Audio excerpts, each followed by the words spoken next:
Hello friends, जय माता दी। कैसे हैं आप सब दोस्तों? देखते ही देखते सावन का दूसरा सोमवार आ गया और बहुत ही अद्भुत योगों में आया है सावन का ये दूसरा सोमवार।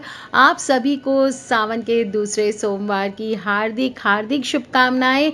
और जहां पर भी अभी तक सावन शुरू नहीं हुआ है उन सब को भी इस सोमवार की हार्दिक शुभकामनाएं, क्योंकि सोम प्रदोष का व्रत आया है। दोस्तों, जो प्रदोष व्रत सोमवार के दिन पड़ता है वो सोम प्रदोष कहलाता है। और इस दिन व्रत रखने से भक्तों के अंदर सकारात्मक विचार आते हैं, अपने जीवन में सफलता को प्राप्त करते हैं। तो चलिए आज सावन के इस खास सोमवार पर सोम प्रदोष के दिन जानते हैं कि पहले क्यों किया जाता है सोम प्रदोष का व्रत, और फिर बताऊंगी कि एक मुट्ठी काले तिल से आज के दिन आपको क्या उपाय करना है। कहा जाता है एक नगर में एक ब्राह्मणी रहा करती थी। उसके पति का स्वर्गवास हो गया था। उसका जब कोई आश्रयदाता नहीं था, इसलिए सुबह होते ही वो अपने बेटे के साथ भीख मांगने के लिए निकल पड़ती थी और भिक्षाटन से ही वह अपना और अपने पुत्र का पेट पालती थी। एक दिन ब्राह्मणी घर लौट रही थी तो उसे एक लड़का घायल अवस्था में करहाता हुआ मिला। ब्राह्मणी दयावश उसे अपने घर ले आई और वो लड़का विदर्भ का राजकुमार था। शत्रु सैनिकों ने उसके राज्य पर आक्रमण कर उसके पिता को बंदी बना लिया था और राज्य पर नियंत्रण कर लिया था। इसलिए वो मारा मारा फिर रहा था। राजकुमार ब्राह्मण पुत्र के साथ ब्राह्मणी के घर रहने लगा। एक दिन अंशुमति नामक एक गंधर्व कन्या ने राजकुमार को देखा और उस पर मोहित हो गई। अगले दिन अंशुमति अपने माता पिता को राजकुमार से मिलाने ले गई। उन्हें भी राजकुमार भाग गया। कुछ दिनों बाद अंशुमति के माता पिता को शंकर भगवान ने स्वप्न में आदेश दिया कि राजकुमार और अंशुमति का विवाह कर दिया जाए, और उन्होंने वैसा ही किया। ब्राह्मणी प्रदोष व्रत करती थी। उसके व्रत के प्रभाव से गंधर्व राज की सेना की सहायता से राजकुमार ने विदर्भ से शत्रुओं को खदेड़ दिया और पिता के राज्य को पुनः प्राप्त कर आनंद पूर्वक रहने लगा। राजकुमार ने ब्राह्मण पुत्र को अपना प्रधानमंत्री बनाया। और ब्राह्मणी के प्रदोष व्रत के महात्म्य से जैसे राजकुमार और ब्राह्मण पुत्र के दिन फिरे, वैसे ही शंकर भगवान अपने दूसरे भक्तों के भी दिन फेरते हैं। इसलिए सोम प्रदोष का व्रत अवश्य करना चाहिए, इसे जाया न जाने दें। और अगर आप व्रत आदि नहीं भी कर सकते तो कम से कम 3 प्रहर का व्रत रखें, शाम के बाद भोजन करें। आप चाहें तो एक वक्त अनाज भी खा सकते हैं, लेकिन सात्विक भोजन करें, इस बात का आपको ध्यान रखना चाहिए। इस दिन सुबह व्रती को उठ करके नित्य कर्म से निवृत्त होकर के स्नान करना चाहिए। इसी प्रकार शाम को भी आपको स्नान आदि करके अच्छे साफ धुले हुए वस्त्र पहन करके शिव जी का पूजन करना चाहिए। पूरे दिन मन ही मन ओम नमः शिवाय का जप करें। हो सके तो निराहार रहें, नहीं तो आप फलाहार ले सकते हैं। और त्रयोदशी के दिन प्रदोष काल में यानी सूर्य अस्त से 3 घड़ी पहले आपको शिव जी का पूजन करना चाहिए। सोम प्रदोष व्रत की पूजा शाम को 4:30 बजे से लेकर शाम को 7 बजे तक की जाती है। और व्रती को चाहिए कि स्वच्छ सुंदर सफेद वस्त्र हो सके तो धारण करें। अपने पूजा स्थल या पूजा घर को शुद्ध कर लें। आप चाहें तो किसी शिव मंदिर में भी जाकर पूजा कर सकते हैं। 5 रंगों से रंगोली बनाकर मंडप तैयार करें और पूजा की सभी सामग्री एकत्रित कर लें। कलश हो, लोटा हो, उसमें शुद्ध जल भर लीजिए और कुश के आसन पर बैठकर शिवजी की पूजा विधि विधान से कीजिए। ओम नमः शिवाय कहते हुए शिवजी को जल अर्पित करें। इसके बाद दोनों हाथ जोड़ करके शिवजी का ध्यान करें। करोड़ों चंद्रमा के समान कांतिवान, त्रिनेत्रधारी, मस्तक पर चंद्रमा का आभूषण धारण करने वाले, पिंगल वर्ण के जटाजूटधारी, नीलकंठ वाले तथा अनेक रुद्राक्ष मालाओं से सुशोभित, वरद हस्त, त्रिशूलधारी, नागों के कुंडल पहने, व्याघ्र चर्म धारण किए हुए, रत्न जड़ित सिंहासन पर विराजमान शिवजी हमारे सभी कष्टों को दूर कर हमें सुख समृद्धि प्रदान करें। इस प्रकार से ध्यान करने के बाद सोम प्रदोष व्रत की जो कथा सुनाई है वो सुनना चाहिए, सुनाना चाहिए। और कथा समाप्ति के बाद हवन सामग्री मिला करके 11 या 21 बार या 108 बार कर सके तो बहुत अच्छी बात। ओम ह्रीम क्लीम नमः शिवाय स्वाहा। क्या बोलेंगे आप? ओम ह्रीम क्लीम नमः शिवाय स्वाहा। इस मंत्र से आहुति देनी चाहिए और शिव जी की आरती करें। उपस्थित जनों को आरती देना चाहिए, सभी में प्रसाद वितरण करें। इसके बाद भोजन करें और भोजन में मीठी सामग्रियों का उपयोग करना चाहिए।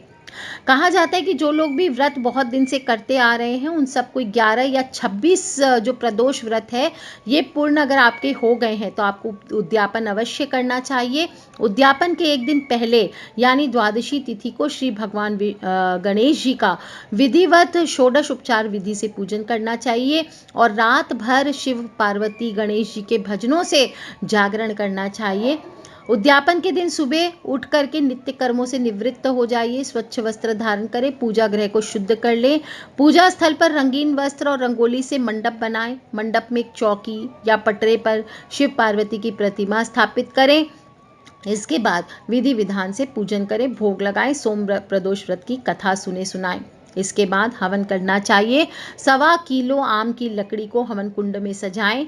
हवन के लिए गाय के दूध में खीर बनाएं। हवन कुंड का पूजन करें, दोनों हाथ जोड़कर हवन कुंड को प्रणाम करें, अग्नि प्रज्वलित करें। इसके बाद शिव पार्वती के उद्देश्य से खीर से ओम उमा सहिताय शिवाय नमः, ओम उमा सहित शिवाय नमः, ओम उमा सहित शिवाय नमः इस मंत्र का उच्चारण करते हुए 108 बार आहुति देनी चाहिए।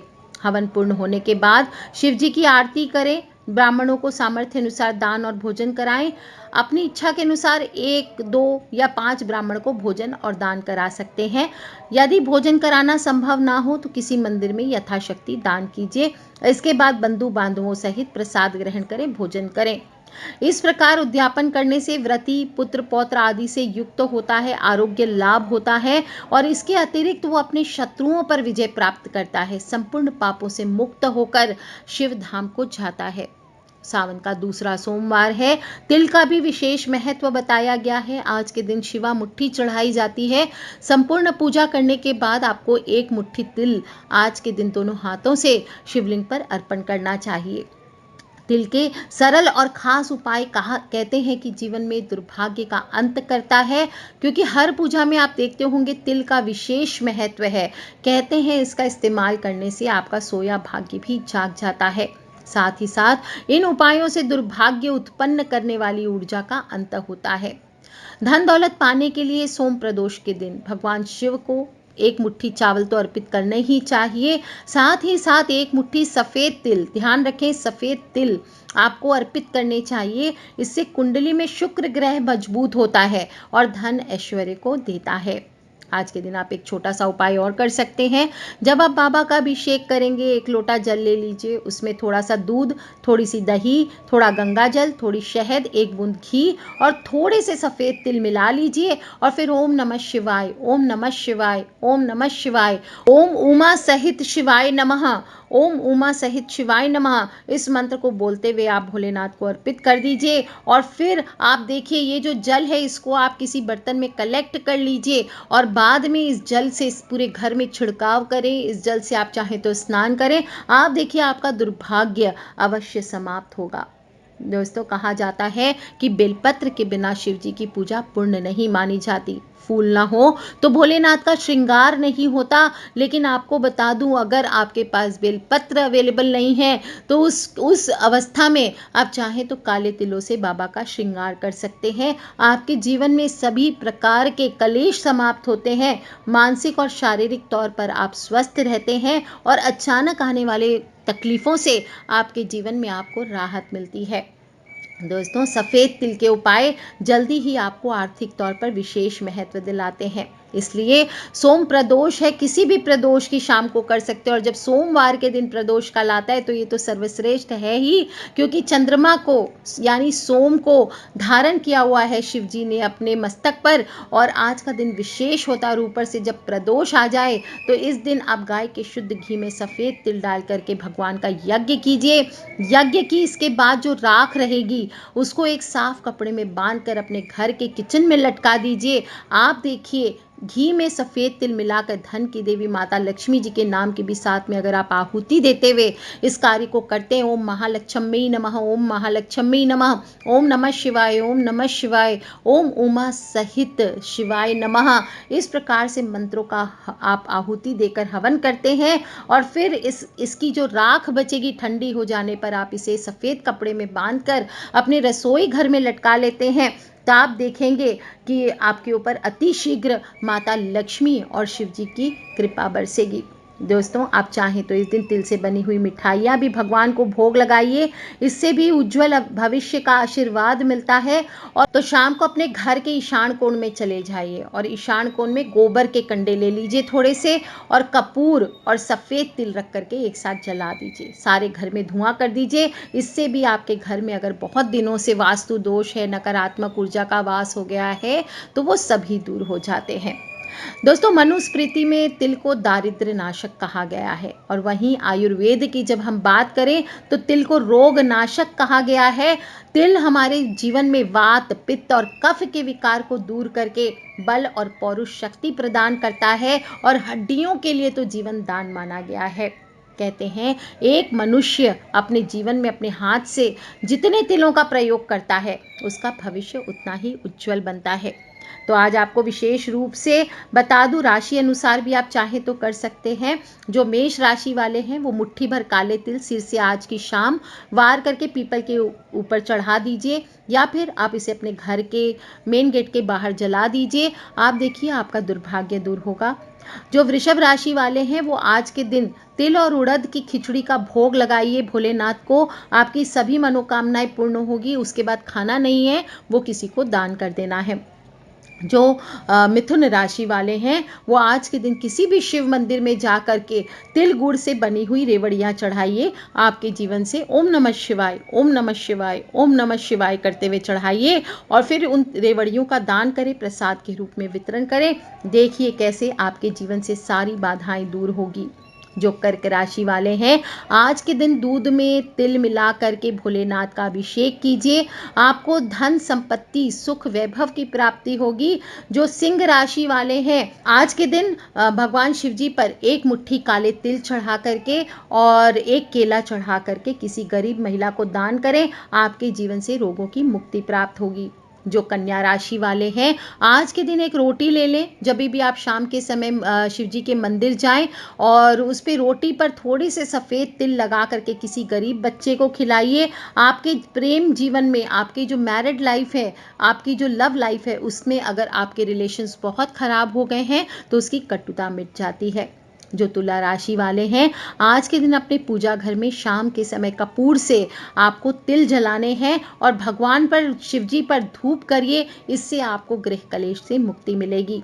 जो वृश्चिक राशि वाले हैं, आज के दिन आप एक पाव काले तिल ले लीजिए या सफ़ेद तिल ले लीजिए और किसी गरीब को दान करें। आपके सभी संकटों का निवारण होगा। और भोलेनाथ पर काले तिल चढ़ा करके शहद के साथ जो भी मनुष्य शनिवार के दिन खाता है, चढ़ा करके रख लीजिए, और फिर जब शनिवार आए तब आप इसे खाइए। आपके शनि जनित दोषों में कमी आएगी।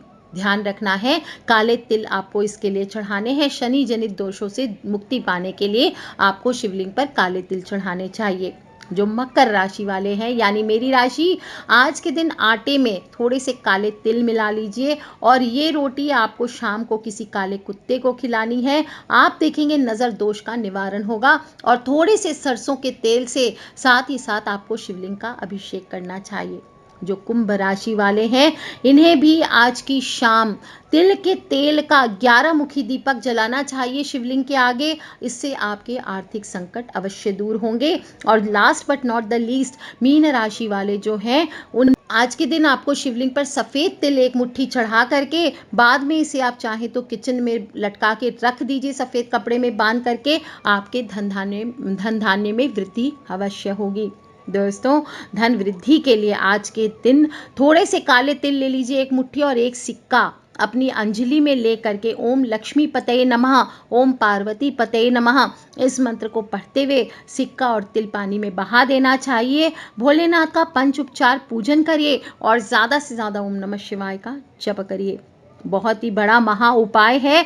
छोटा सा काला तिल है, लेकिन आपके जीवन के सभी दुर्भाग्य को मिटाता है, आपके जीवन में सौभाग्य को जगाता है। और आज के दिन आप कुछ करें या ना करें, शाम के समय थोड़ी सी काले तिल की खिचड़ी बना लीजिए और उसे गौ माता को खिला दीजिए। इससे भी आपके जीवन से दुर्भाग्य नष्ट होगा। तो कर लीजिए उपाय दोस्तों। सावन का सोम प्रदोष है, कुछ करें ना करें, व्रत की कथा भी मैंने सुनाई है, खुद भी सुने और अपने फ्रेंड्स फैमिली मम्मी पापा भाई बहन बच्चे सभी को सुनाएं। काले तिल का उपाय है, बड़े से बड़ा दोष दूर होता है, चाहे शादी विवाह हो, चाहे कर्ज हो, चाहे आर्थिक समस्या हो, गरीबी हो, बेरोजगारी हो, हर चीज़ की समस्या इससे दूर होगी। तो सभी लोग करें और अपने फ्रेंड्स फैमिली मम्मी पापा भाई बहन बच्चे सभी लोगों से इसे शेयर करना बिल्कुल ना भूलें। Take care friends, love you all, जय माता दी, बम बम भोलेनाथ की। आप सभी को सावन के इस दूसरे सोमवार की हार्दिक हार्दिक शुभकामनाएं। Take care friends, love you all, जय माता दी, बम बम भोलेनाथ की।